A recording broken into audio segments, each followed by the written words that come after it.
Ada orang sakit kadang-kadang, Allah bagi ujian kat dia, sakit. Bila sakit, dia doa, ya Allah bagi sembuh, bagi sembuh, bagi sembuh. Ada orang kata sakit, pergi sedekah. Nak dapat ubat sakit, sedekah. Sedekah bagi kesembuhan, sedekah membantu kesembuhan. Dia pun sedekah, setiap hari sedekah, setiap hari sedekah. Tak sembuh-sembuh juga, dia sakit gitu. Kami selalulah dapat kes-kes macam ni, telefon Ustaz, Ustaz buat doa selamat Ustaz, ni sakit, minta tolong buat solat hajat bagi sembuhan. Ni kami masuk 1000 ni, masuk dalam akaun, buat kenuri, buat apa ni, saya nak sedekah, harap-harap sedekah tu boleh dapat kesembuhan. Dan Muhammad sallallahu alaihi wasallam, di antara perkara yang mengubah takdir, doa sedekah sallallahu alaihi wasallam. Tapi biiznillah, dengan izin pada Allah, bila dia sedekah, dia harap terus sembuh. Dia sedekah, esok lega, alhamdulillah. Siap ni malam sedekah, alhamdulillah lega. Itu tak, tapi klinik semua tutup. Subhanallah. Tuan-tuan, selepas dia bersedekah berapa lama tak sembuh-sembuh, dia dah mula hilang rasa keyakinan yang sedekah dia tu boleh membantu kesembuhan dia. Satu hari dia berjumpa dengan kawan dia, lama hang tak pergi masjid, itulah tak sihat sikit. Hang sakit apa? Oh sakit sekian. Lah, hang tahu tak, ada seorang doktor tu duduk kat tu, dia tu pakar bahagian ni. Kalau hampir try lah pergi kat dia tengok, pergi berubat tengok, mana tahu kok boleh sembuh apa semua. Dia ada ubat yang sesuai lagu manakah. Kita pun tuan-tuan tak tunggu lama, malam tu juga pergi. Nak terus pergi buat ubat tuan-tuan, duduk berapa hari, sungguh ubat tu kena lega dah. Sallallahu alaihi wasallam. Tuan-tuan agak waktu dia sembuh tu, dia teringat tak ni hasil daripada sedekah yang dia bagi tu. Dia kata aku sedekah pun tak edi. Yang sembuh ni ada kawan Umar Habak seorang tu, kata nu ada doktor seorang tu, dia dah lupa dah kebaikan yang dia buat. Yang dia terlupa sebenarnya hasil pada sedekah dia tu Allah terima, dan Allah takdirkan ada seorang imam bagi tahu dekat dia untuk membawa kepada kesembuhan dia. Asbabnya. Faham ni Azman? Jadi subhanallah, kita memang macam tu. Kita selalu lupa kasih sayang Allah kat kita. Kita selalu lupa. Kita duk berasa macam atas ni semua kita buat, orang tolong, orang bagi yang tu, orang bagi yang ni. Dia minta doa kat Allah, orang lain mai tolong dia. Dia minta kat Allah, ada orang mai tolong dia. Waktu tu dia ingat tak yang dia minta kat Allah tu lah menyebabkan orang tu mai tolong dia? Tak, dia berasa ni orang ni mai tolong dia. Dia lupa doa dia tu. Pasal apa? Memang kita macam tu. Faham tak ni Ustaz Mat? Maka saya disebut yang kedua, yang ketiga, kalau benda tu tak baik kat dia, maka Allah akan ganti yang lebih baik untuk dia. Yang keempat, sallallahu alaihi wasallam, dia berdoa pada Allah, dan doa yang dia minta tu memang tak baik kat dia, dulu, kini, selamanya tak baik kat dia. Maka Allah tak bagi kat dia. Tapi bila Allah akan bagi ni, Allah akan bagi nanti dalam syurga. Dalam satu hadis qudsi, dalam satu riwayat hadis qudsi cerita ada seorang nanti dia berdialog dengan Allah dalam syurga. Allah kata dekat dia, ingat tak dulu kamu minta sekian-sekian, aku tunaikan dulu waktu hidup di dunia. Ingat ya Allah, ingat. Dan ingat tak ada yang kamu minta kaza wa kaza, kamu minta demikian, tapi aku tak bagi di dunia, aku gantikan dengan sesuatu di akhirat, gantikan dengan benda dalam syurga ni. Ada tak? Ada ya Allah, ada. Waktu tu dia kata apa? Alangkah baiknya, dia katalah hati dia, alangkah baiknya kalau semua yang aku minta dulu di dunia satu pun Allah tak tunaikan, dan Allah gantikan dengan kebaikan-kebaikan dalam syurga. Faham ni? Cerita dia, apa yang kita minta mesti Allah akan bagi. Yakin. Cuma yang lagu tu lah, kadang-kadang lagu ni, kadang-kadang lagu tu. Kita kadang-kadang kita doa supaya Allah bagi selamat perjalanan dan naik kereta. Subhanalladzi sakhkhar lana hadza wa ma kunna lahu mukrinin wa inna ila rabbina lamunqalibun. Ulama ajak kat kita lagi, baca bismillahilladzi la yadurru ma'asmi syai'un fil ardi wala fis sama' wa huwas samiul alim. Baca 7 kali dalam keadaan tak ada gangguan, tak ada interruption. Ni tuan-tuan yang duk travel banyak-banyak ni, tuan-tuan yang duk keluar banyak-banyak ni, duk musafir, duduk atas highway banyak, baca doa ni jangan lupa. Setiap kali nak naik kenderaan, bismillahilladzi la yadhurru ma'asmi syai'un fil ardi wala fis sama' wa huwas samiul alim. Baca 7 kali. Jangan ada gangguan, jangan ada interference. Kalau telefon bunyi, jawab telefon tu dulu, satgi sambung balik 7 tu bagi sempurna. Satgi tengah duk baca elok 3, anak panggil, jawab anak dulu, satgi ulang balik. Jangan bagi dia terputih 7 tu. Dan yang ketiga, yang ni amalan yang saya ambil pada guru saya, syekh saya yang mengajar di madrasah, dia ambil pada guru dia di Yaman. Baca 7 kali. Yang ulama Yaman ajak kat kita. Baca 7 kali salli ala sayyidina Muhammad. Salli ala sayyidina Muhammad. Li fi Quraisy ila fihim rihlatash syita'i was-saif. Tu surah tu. Baca 7 kali. Nak keluar, baca 7 kali. InsyaAllah Allah bagi keselamatan dalam perjalanan kita.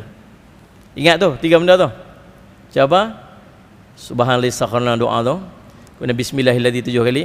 Kemudian li'ila fi Quraisy surah tu 7 kali. Menampih berjalan. Salih asyamat. Allah akan selamatkan biiznillah. Allah akan selamatkan perjalanan kita pada hari tersebut. Faham tuan-tuan? Salih asyamat Muhammad. Habis dah doa panjang, sekerat jalan tayar pancit. Jadi kat saya kali. Kuliah maghrib kat Puchong. Malam tu nak balik juga pasal esok ada kuliah subuh ni belah. Dulu bawa atas sendiri seorang-seorang. Naik Toyota Avanza. Sampai dekat Rawang. Dia tengok kereta berderet daripada jauh, nampak kereta merah, lampu merah berderet tepi jalan. Saya kata apa ni, konvoi apa tu tengah jalan ni, tengah highway. Tahu-tahu tuan-tuan, beruk terlanggak apa tu, berasa nampak macam ada seketui kat tengah jalan, beruk langgar apa. Tengok-tengok tuan-tuan, ada satu beg skru panjang-panjang tu, 2 inci kecil-kecil tu, jatuh daripada lori kat tengah jalan, tengah highway. Semua masuk ke tayar lah. Rupa-rupanya yang berderet tepi jalan tu semua kena skru tu. Ada yang pancit 1 tayar tak apa, boleh tukar tayar spare. Pancit 2 tayar, sadar kat situ ada 4 tayar pecah. Tadi tu. Saya kena tayar 2 belakang. Duk kata kat isteri, macam doa dia tu. Ingat sungguh baca bismillahirrahmanirrahim 7 kali tu. Ingat sungguh baca bismillahirrahmanirrahim tu. Waktu keluar dari Puchong, ingat, memang tu ingat macam tu. Tuan-tuan, salih Muhammad. Rupa-rupanya tuan-tuan, salih Muhammad. Kadang-kadang Allah bagi kita sikit musibah yang kecil tu sebab Allah nak selamat musibah besar ke depan. Faham ni? Tu makbul dah doa tu. Makbul lah tu. Kalau tak makbul, turun pi. Silap-silap tu, ada apa jadi besar ke depan. Pernah lagi sekali jadi kat saya. Bawa anak kecil tu. Nak balik, ada kuliah Pulau Pinang. Sampai satu tempat tuan-tuan, anak berak. Terberak dalam kereta. Pampers pakai, bocok pula. Berdengung satu kereta. Kita dah lambat ni. Dah lambat duk rushing nak balik. Lambat dah kita nak kena berhenti juga. Berhentilah mak ni busu. Kita sampai duduk mulut tu. Waktu ni lah dak berak orang nak kelang kabut ni. Ni nak buat kerja agama kot ni. Lagi kalau sampai kita tak sempat time ni, Allah berhenti juga, berhenti. Tapi mulut pun tu, gitulah. Berhenti. Saya ingat isteri saya hari tu mak express sungguh, dia lompat keluar pada kereta, bawa anak masuk. Cepat sikit, lambat lah. Masuk. Saya ingat lah 5 minit dia buat. Berhenti betul depan pintu bilik ayah. Masuk tukar paper, masuk solid pump, check 5 minit, jalan balik. Tuan-tuan sekalian, masuk elok sampai dekat dia panggil apa, gua tempurung kan. Hujan lebat. Tuan-tuan sekalian, saya tengok waktu tu depan saya tu, hanya sekitar berapa minit sebelum daripada saya tu berlaku kemalangan yang melibatkan banyak biji kereta. Ada kereta skip biji tuan-tuan, hujan lebat, dia biji kereta main gang dekat 10 biji kereta penuh kat jalan, kami stuck sangkut. Sebab waktu tu baru teringat Allah makbul doa, Allah bagi anak berak 5 minit selamat dalam kemalangan tersebut. Sebab tu tuan-tuan, kadang-kadang salih asyamat tuan-tuan, jangan sangka buruk kat Allah, tak apa benda pun yang jadi kat kita. Mesti ada hikmah yang tersembunyi hasil daripada doa. Sebab setiap kali minta, Allah kata dah, aku akan makbulkan kepada kamu. Cuma kadang-kadang tak dapat lagi, kadang-kadang tu bukan dia. Faham tak sekalian? Salih asyamat, benda tu tak baik kat kita, maka Allah akan gantikan dengan yang lebih baik. Baik tuan-tuan sekalian, syarat makbul doa yang pertama apa dia? Salat selamat bagi masuk dalam hati, berasa dalam hati, dan yang keduanya pengharapan Allah makbulkan doa kita. Yang kedua tuan-tuan sekalian, syarat makbul doa lagi apa ni? Keazaman dalam meminta dan berdoa.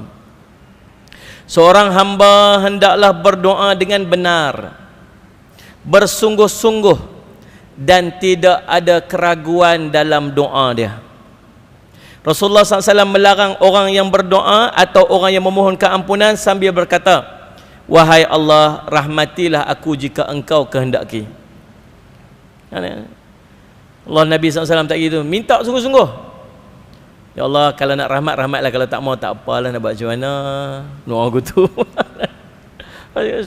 Ya Allah, ampunlah dosa. Ya Allah, kalau tak ampun pun nak buat guna. Apalah, kira cacat sui lah. Kan doa aku tu. Doa tu sungguh-sungguh minta. Minta sungguh-sungguh. Maksudnya, pasal apa suruh minta sungguh-sungguh tu? Pasal Allah boleh bagi. Ustaz, oh Allah tak tahu ke apa yang kita nak minta tu? Kalau tak tahu kot. Allah tahu. Allah tahu apa yang ada dalam kita. Pasal Allah yang bagi kita ni. Allah susun perjalanan. Ulama sebut nak faham macam mana perjalanan kita ni, macam kereta api atas track dia. Macam tu lah. Kereta api atas landasan dia. Landasan kita ni, hala nak pi tang mana, nak jadi lagu mana, Allah dah susun dah tu. Waktu di Lauh Mahfuz dulu ni, Allah susun dah elok dah. Kita duk ikut track tu ya. Maka Allah tahu tak nak jadi apa lepas ni? Allah tahu. Habis tu dah Allah tahu nak minta buat apa? Allah nak tengok kesungguhan. Macam orang minta kerja. Dia memang minta kerja, jawatan kosong. Jawatan kosong. Kerja sekian-sekian. Salih ala Sayyidina Muhammad. Apa ni? Pekerja diperlukan. Tinggi sekian-sekian. Dia kata okey, tinggi cukup dah. Salih Sayyidina Muhammad. Berat sekian-sekian. Kata berat pun okey dah. Syarat ketiga, tahan maki. InsyaAllah aku tahan maki. Tuan-tuan sekalian, hantar resume. Tahu resume? Hantar biodata dia. Hantar resume tu komplit tu. Cerita dia lahir bila, nombor kenalan berapa, sallallahu alaihi wasallam Muhammad, sallallahu alaihi wasallam, nombor telefon, alamat, berkahwin tak berkahwin, anak berapa orang, pengalaman kerja kat mana, kilang ni apa semua ni, berapa tahun kerja, berapa lama kerja, nombor telefon kilang tu apa semua. Cerita semua ni. Agak-agak lah daripada yang tu dia boleh kenal tak siapa yang minta tu? Gambar tu dah, kenal tak? Naik. Bukan setakat tu, bukti ada lagi. Ni CJ ni keluar bila, CJ ni daripada universiti mana, CJ komplit terbaik tu punya. Sallallahu alaihi wasallam dia panggil resume. Agak-agak daripada resume tu dia kenal dah orang tu? Kenal dah.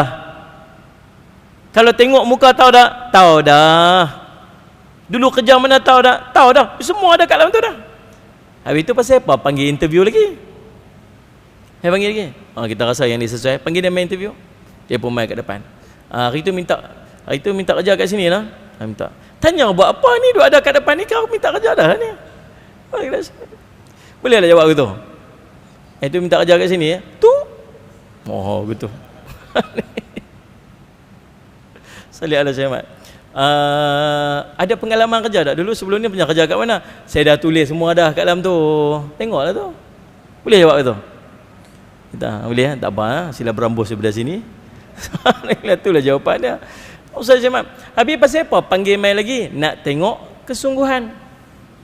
Macam itulah berdoa tuan-tuan. Allah tahu kita ni lagu mana, Allah tahu kehidupan kita ni macam mana, Allah tahu perjalanan hidup kita, Allah tahu semua. Habis tu minta pasal apa lagi? Allah nak tengok kesungguhan.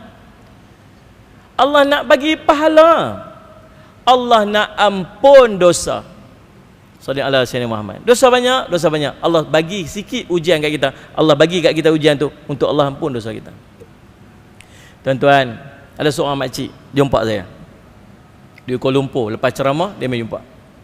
Ustaz, nak jumpa Ustaz? Pergi jumpa. Sebelum sembang, selfie dulu. Tu tanya soalan. Tu standard tuan-tuan. Sallallahu alaihi wasallam Muhammad.